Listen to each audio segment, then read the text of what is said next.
Today, we have one of the most stunning quotes I've ever come across on accountability. This one blew my mind, and it's as follows. It's unknown, and it said this: holding your team accountable isn't an exercise in control, it's an exercise in empowerment. Holding your team accountable isn't an exercise in control, it's an exercise in empowerment.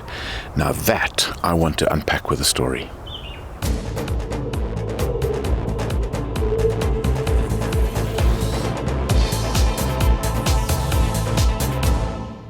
I've recently been working with a leader who's been having trouble with holding one of the team members accountable.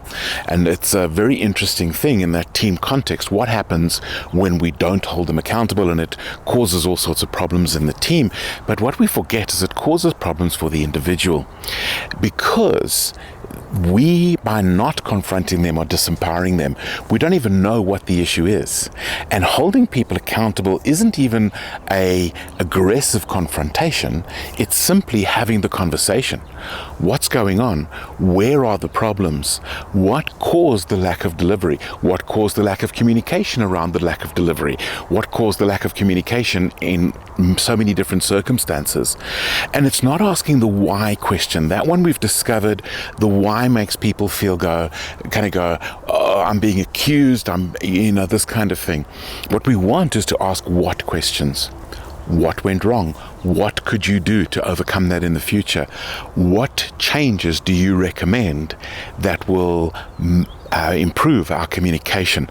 These are the kinds of questions that we're starting to ask, and we can see with that a progress of results.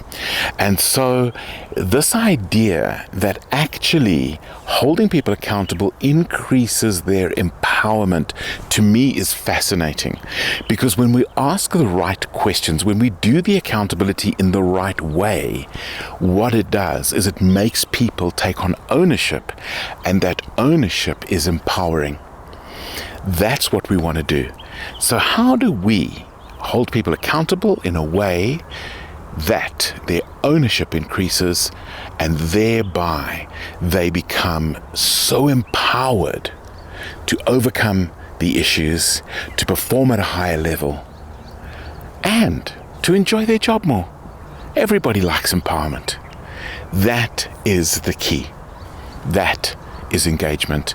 That is teamwork. That is conscious leadership.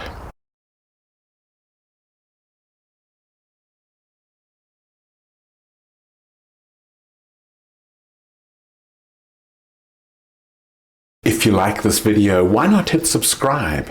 That way you can regularly get conscious leadership updates in your YouTube feed.